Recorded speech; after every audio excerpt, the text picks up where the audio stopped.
Behind the Built Environment, the podcast from BESA, the UK's leading trade body for the building engineering services sector. Hello, my name is David Frise, and this is Behind the Built Environment, the podcast where I delve into major issues facing our industry through in-depth conversations with key industry leaders.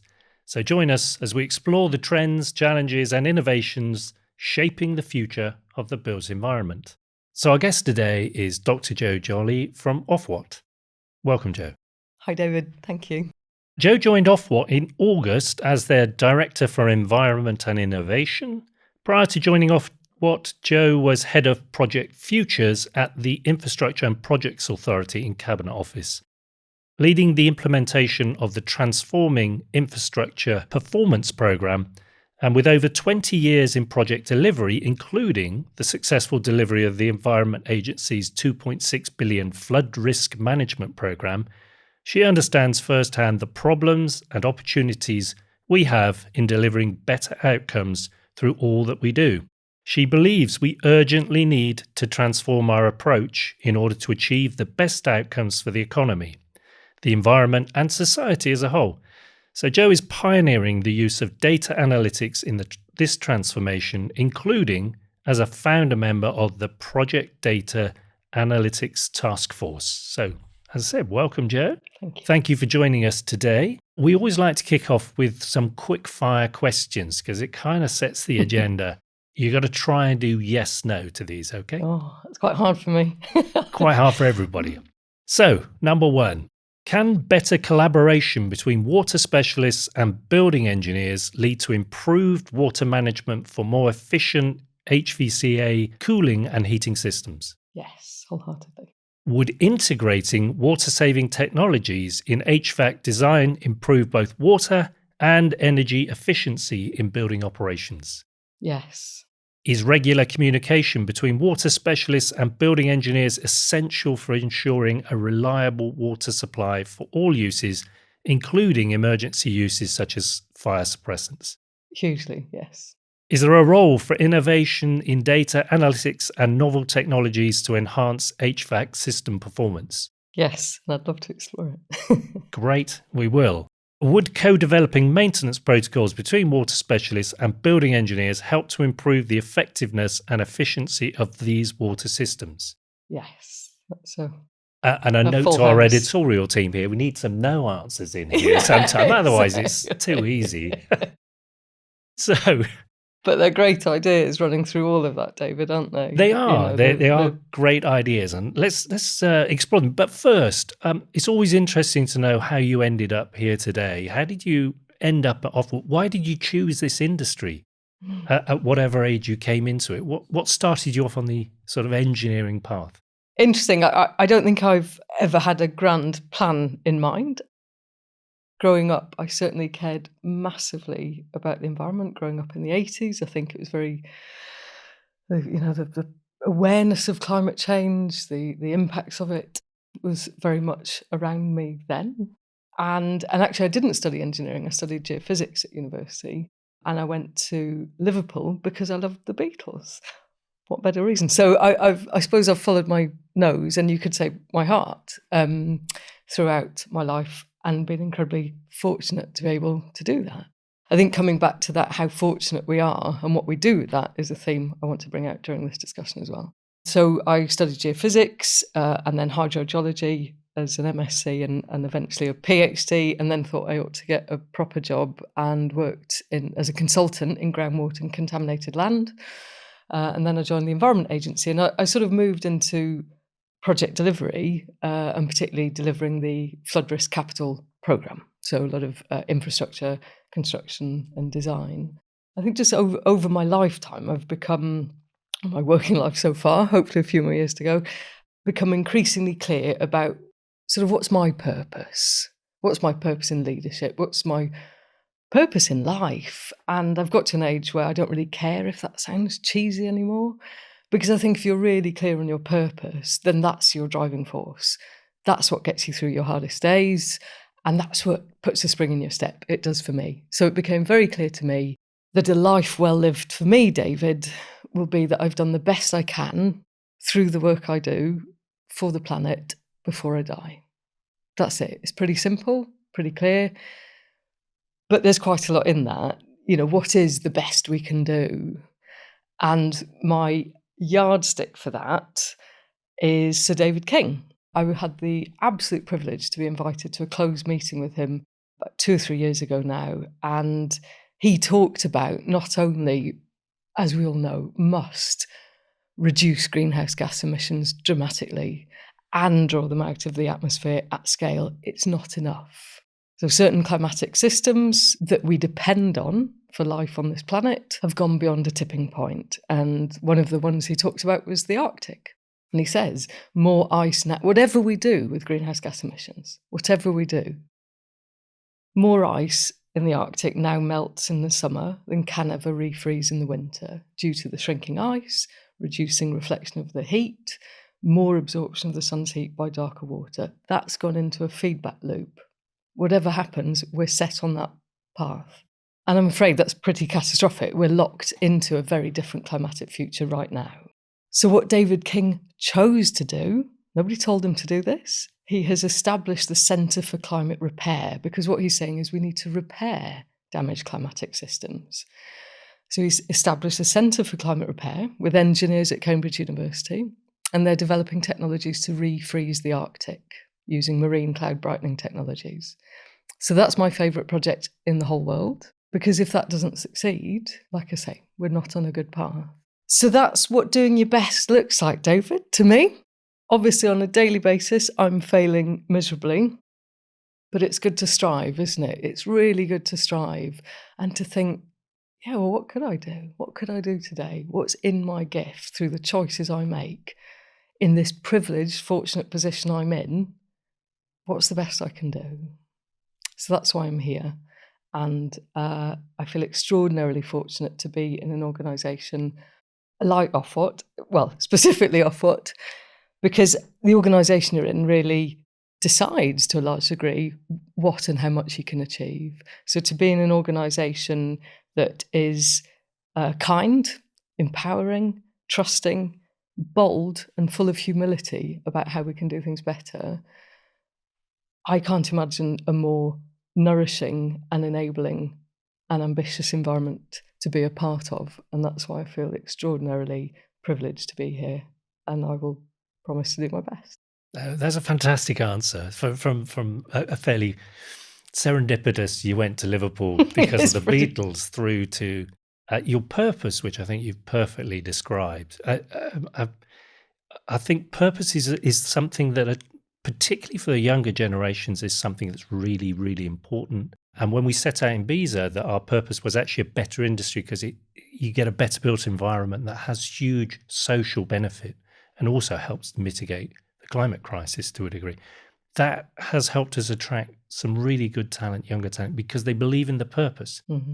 So that's really encouraging to hear that. And it's very encouraging to hear that within our regulators, we have people who genuinely care, and you can't hide that, as they say. Could I just comment on that, of course, David? I absolutely agree that younger generations who are coming through absolutely have climate and nature and a purpose pretty much at the top of their agenda.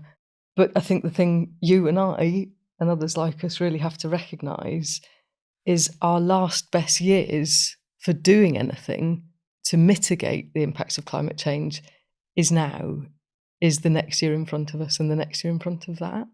And we're the ones in position of influence. We're the ones in position of power. So whilst the younger generation do care deeply, it's us that have to do the action because we're here now. Together with our younger colleagues, of course. But I think I often hear, oh, it's the younger generation coming through. And I think, yeah, but it's us. It's here. Well, it's easier now to give it to them to deal with, then we don't have to worry about it, isn't it? Perhaps. Yeah. A few questions now. So Ofwat is shifting to be an activist regulator. How do you see that working, and how can this further enable effective relationships between regulators and the wider industry and the supply chain? Yes, I love this term, activist regulator. And the person who really brought the meaning and how we live activism to life is a lady called Carmel McConnell. Incredible lady.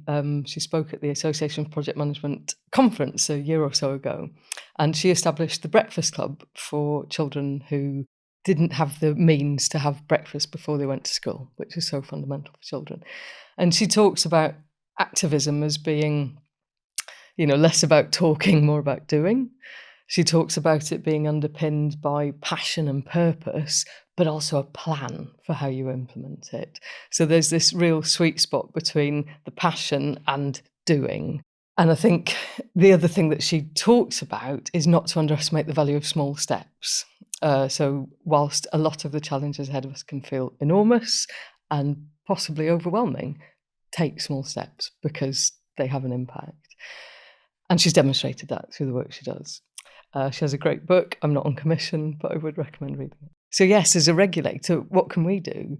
There's progress well underway at Ofwat, including how we are developing our sector performance directorate, and that's led by a fantastic lady called Helen Campbell.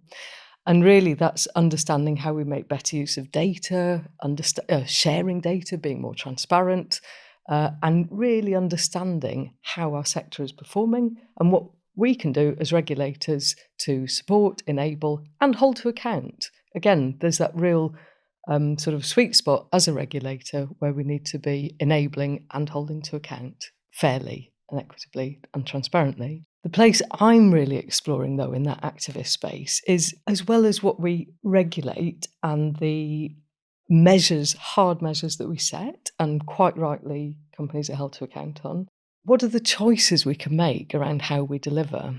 And I think the best example I've got of this is the Boston Barrier Flood Risk Scheme. So it was a project delivered by the Environment Agency a few years ago now. And what the project team did was they retrospectively mapped the benefits of the project against the UN Sustainable Development Goals, the 17 goals. So this wasn't something they planned at the outset of the project, but they did look back afterwards and say, well, as well as it being a phenomenal engineering project, what other benefits did we deliver through this multi-million-pound scheme? And they recognised that, actually half the design team were female, so that contributes to better gender equality. BAM Nuttall, the constructors, they only employed people within a 50-mile radius of the project. And so that, in a relatively deprived part of the UK, that contributed to more sustainable communities and contributed to decent work. The project team went into schools to talk about engineering and climate change and flood risk management. So again, contributed to better education. And actually, when they went through the whole 17 goals, in varying degrees, they actually contributed to every single goal. And so what we recognised was, imagine if we start every project thinking through the lens of these goals. So all those things were just choices. They weren't in the project mandate. They weren't in the contract. And they didn't cost any more. They were choices people made because they could. Back to choices, back to Sir David King. And over the next 5 years, the water sector is going to be investing more in infrastructure than we ever have since privatisation. So how do we, through every pound that is spent, wring out the most value for society, for our customers, and for the environment? Because I know, and we've demonstrated, there is so much more we can do, but it depends on collaboration, it depends on data sharing, it depends on having the will and the passion to do this. And if I can just finish with, just last week I was at a conference, the UK Summer Forum with British Water, and they hosted an event for the supply chain and water companies were there, and it gave me so much heart and so much optimism that we can and will, be able to achieve this, because everybody in the room was advocating a similar mindset. So I found it phenomenal.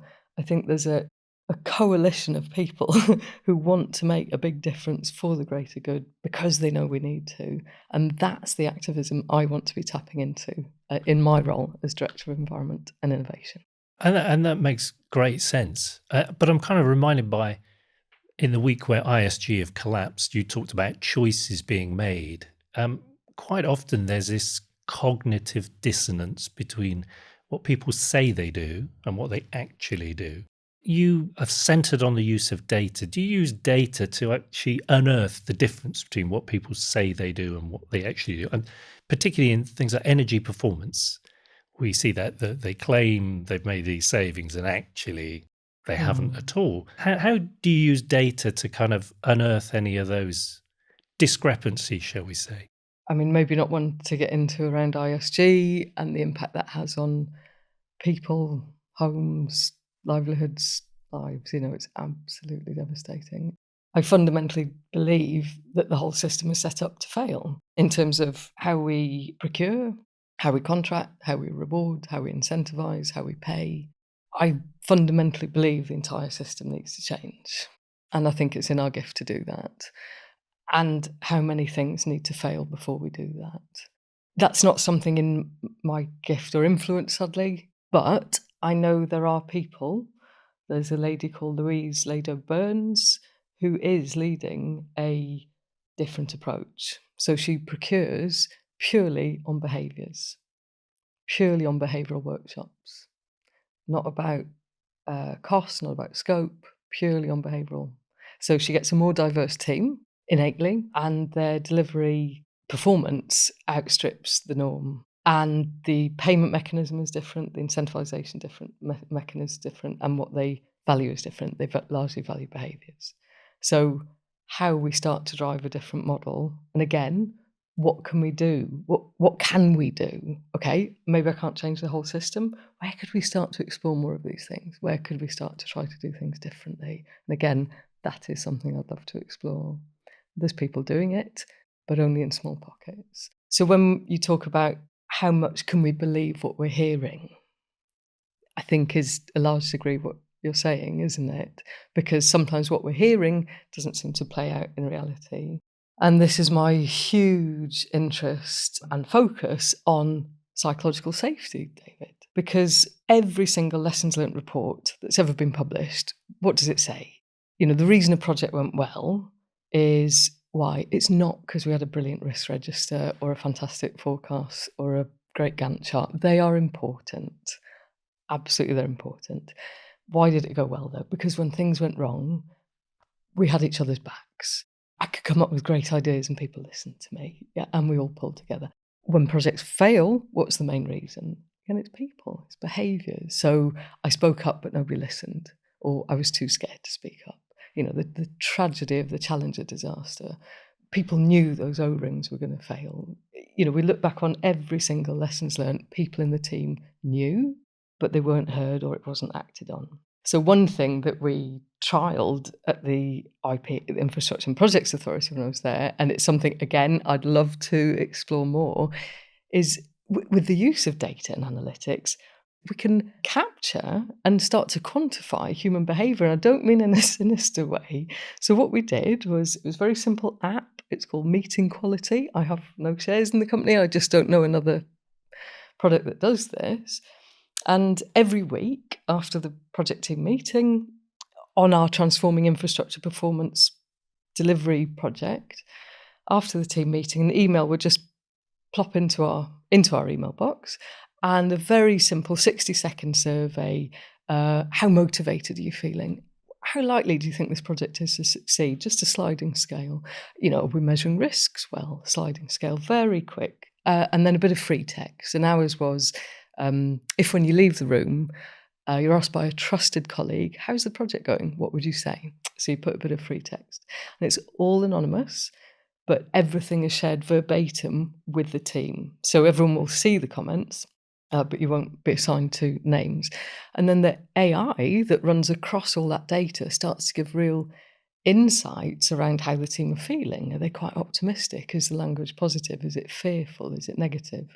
And also, what are the trends over time? So not on our project, but on another one, the team was staying very optimistic. Yeah, we're going to deliver.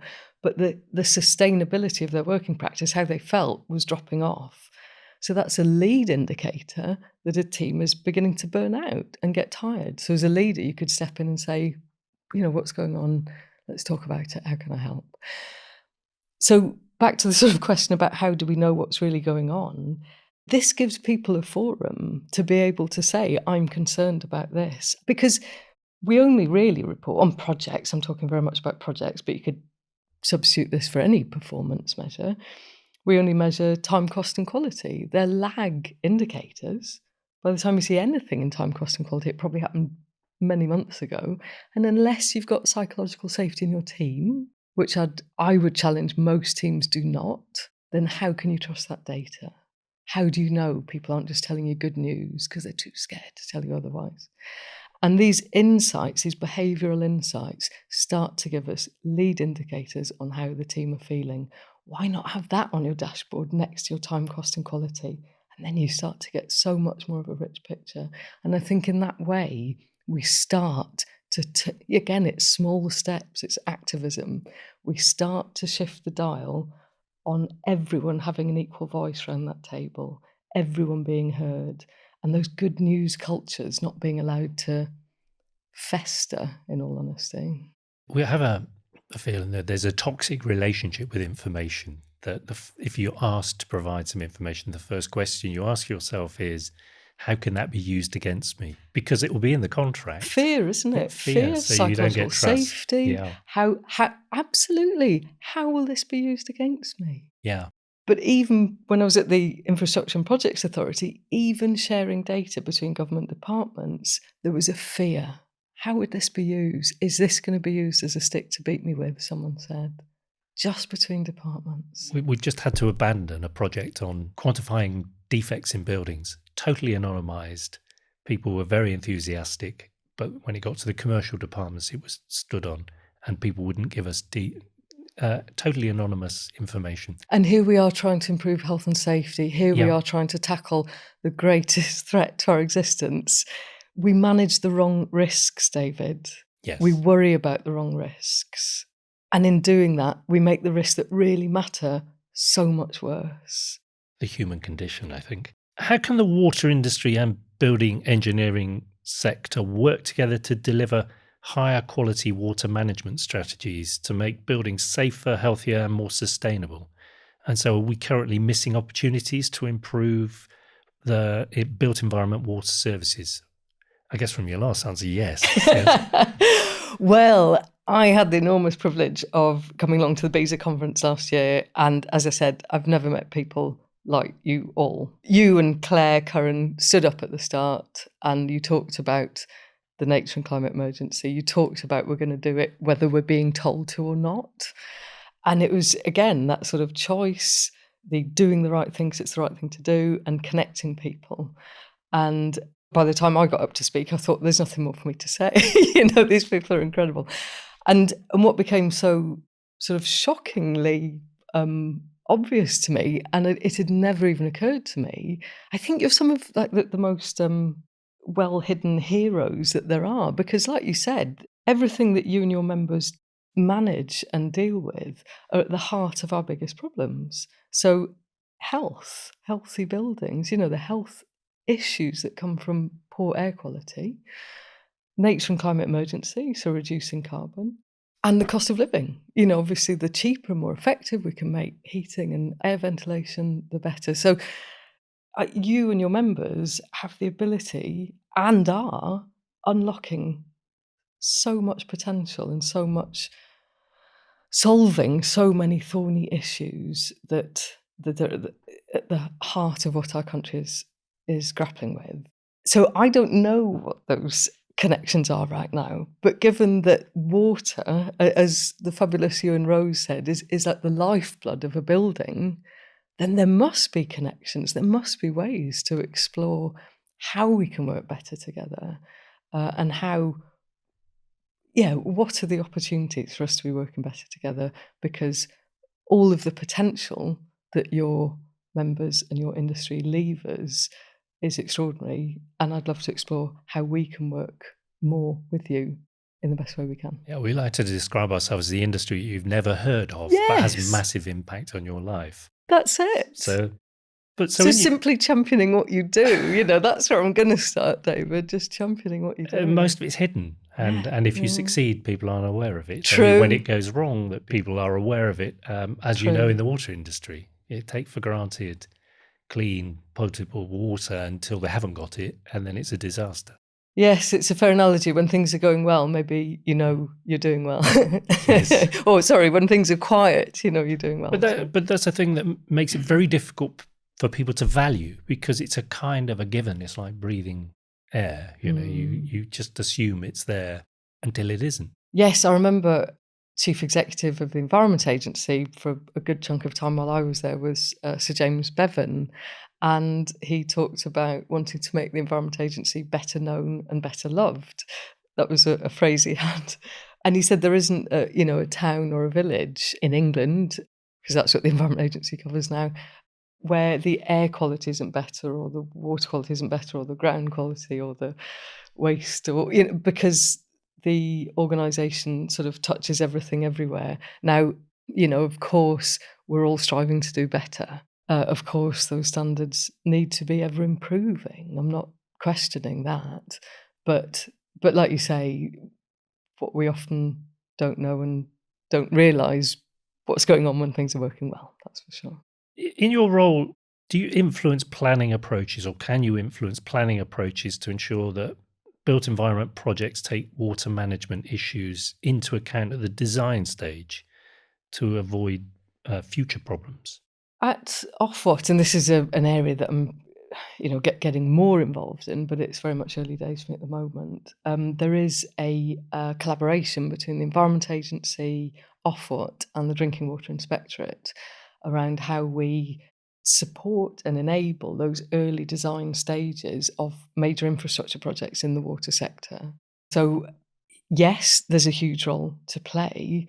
I'd be interested to explore where BESA and some of the sort of building regulations and other aspects of water usage in planning and building, not that we have a regulatory role there, but it would be interesting to explore where we might be able to input, inspire, and enable more. But I think back to my earlier point, whilst that is very much focused on water usage, water quality, vitally important things, obviously, I also want to be saying, and what else? Let's be thinking about the UN Sustainable Development Goals. That it is a framework that exists. As a country, we are committed to delivering on it by 2030, although curiously we seem to have stopped reporting on it, which I don't understand why. Sustainability and net zero. So there's a big drive for growth at the moment. Where do you see sustainability and net zero sitting in the list of priorities? I think I know the answer to this, but if you could just tell us what you think. Well, if you'd asked me not that long ago, David, I'd have really worried about where it is sitting generally in the list of priorities, where it is in my list of priorities. But did you see David Lammy's speech last week? So our Foreign Secretary is saying our biggest threat is the nature and climate emergency. He's saying it's a bigger and more immediate and more urgent threat than Putin and terrorism. I'd encourage anyone to read the speech. It's on gov.uk. And I think that's profound and correct. But when our Foreign Secretary is saying this is the biggest threat we face, and this is what we as a government are going to be tackling, for me, that's a massive sea change. And whilst I really want to encourage everybody to do what they can regardless of the limitations around us, I often hear people say, oh, well, we can't do that because it's not in the Treasury Green Book funding rules, or it's not in the contract. Just a few years ago, the Institution for Civil Engineers ran a survey about what makes good design. And one of the questions was, what's the biggest blocker to including greenhouse gas emission reduction and climate adaptation in your designs? And the main answer was, it's not part of the project brief. And I just remember thinking, oh my God, when did this happen? When did this sort of like learnt helplessness set in that we have to be told to do the right thing? So let's wake up to what we can do. Let's really test the limits of what we can do within the rules, within the policies, within the funding, but make sure you're at the absolute limit, not down here somewhere, which I think is often where we are. But Of course, if you have leadership from the top, from our government saying, this is our most important and biggest and most urgent threat, and this is what we're going to be taking action on, that's massive. That is massive. Also, within DEFRA, we have our first Minister for Nature, Mary Creer, extraordinary leader, and the work that Steve Reed is doing to advocate for the environment and for nature. So I think with the messages coming from the top, it's very clear where it sits in the priorities. But I was going to say encouragement, that's a bit light. What I want people to do is, irrespective of whether you're hearing those messages from the top, please think about what you can do every single day in the choices you make, because your agency, your influence is always so much bigger than you realise. How can building services firms get involved in Ofwat's Breakthrough Challenge and gain access to the funding available for collaborative innovations and projects? And what sort of innovations would you like to see from our sector? Yes, so we have our Breakthrough Challenge, which runs on an annual cycle. For the Breakthrough Challenge, a water company has to be sort of the lead partner, but they can absolutely collaborate with people across all sorts of industries and sectors. So I'd really encourage people to get involved. And that runs on a cycle between September and April for putting submissions in and through to getting the funding. So now is a great time to be looking at it. In terms of the innovations, it would be great to see. I'm not sure. And what I'd say to anyone interested is please get in touch with me and my team. If people have got ideas that they'd love to talk through or some advice or anything about how to get more involved, then we'd be more than happy to help. I suppose the one thing I'd say, though, about innovation is often we think about shiny things or gadgets, but I'm a big believer in just sort of doing the basics well. And that can be remarkably innovative and have a massive impact, positive impact on how we do things.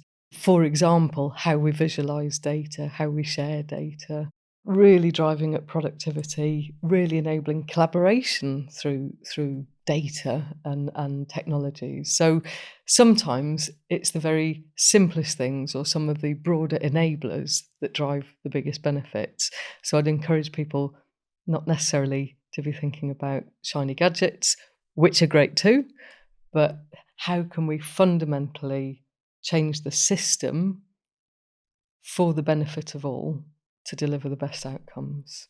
So any ideas, nothing's too unusual or possibly even dull to talk about. I think sometimes the dull things, the things that seem a bit boring, is where we need to focus our time and effort. But I mean it. It's the dull and boring stuff that gets stuff done. Yeah. It's the grunt, and we don't want to do it. Well, that's all my questions. Our time is up. So I always like to try and summarise what we've discussed today, which is going to be a bit of a challenge today because we have been everywhere from Liverpool and the Beatles through to the Arctic Ocean. But just to summarise what I think we've said here is that it was your passion for the environment, sustainability, the climate disaster that drew you into the industry. You want to make a difference through having a purpose that you think you can make a difference. And for people to do things, have agency over the things they can control and do them. And specifically, don't be hidebound by contracts. Just do things because they're the right thing to do. If for no other reason than it'll make you feel better about yourself and your future, and you'll be able to tell your kids that you've done it. And to get involved in things, and particularly with yourself and Ofwat, because the worst you could say, I guess, is no, we can't do that. But if you don't ask, you can't do it. Exactly. Does that about summarise things? Sounds great, David. Thank you for listening, and thank you for asking these beautiful questions. Dr. Jo Jolly, Director of Environment and Innovation at Ofwat, thanks for joining me on Behind the Built Environment podcast. Thank you. Thanks, David. We believe that better buildings support better lives by representing those who are a part of the industry, setting the standard of excellence across the sector, providing opportunities to upskill and be competent with our training and courses. We help you be future ready. with the right accreditations to evidence your competence, win more work, and demonstrate your organisational capabilities. Be protected and grow your business to the next level, and be skilled and supported so you can focus on improving buildings for us all. Be part of the community. Be part of something bigger. Be BISA.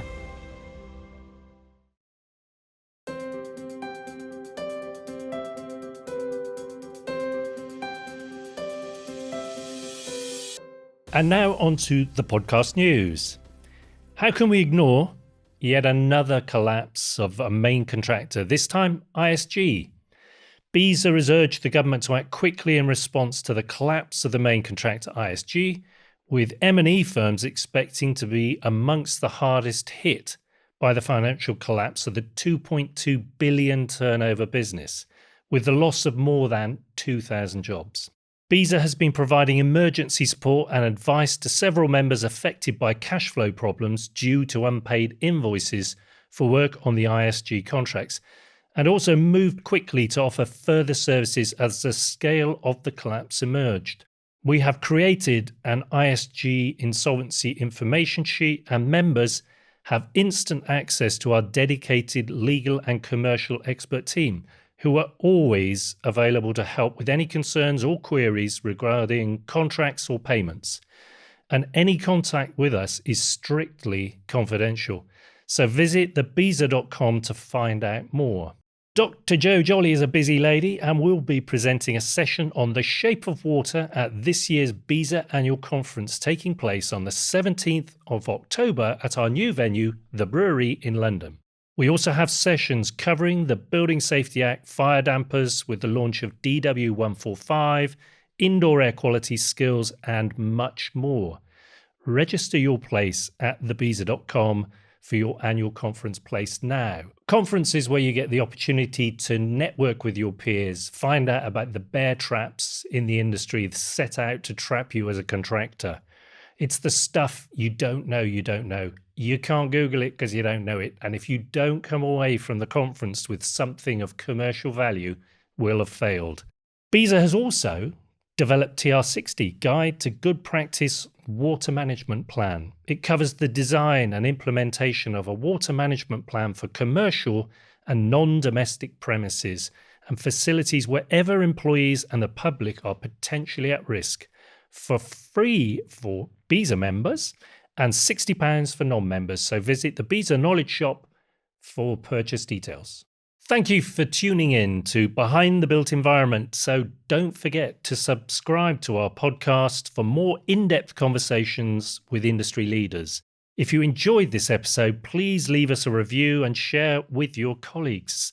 Stay connected with BISA for the latest updates and insights into our industry. Until next time, I'm David Frise. This has been Behind the Built Environment. Goodbye. Thanks for listening to Behind the Built Environment podcast from BISA. If you like what you heard today, then please follow and rate us on your favourite podcast app. Come and join us over on LinkedIn, BISA Group, and carry on the conversation. And if you want to find out more about joining the BISA community, then please visit thebisa.com to start your journey with us today.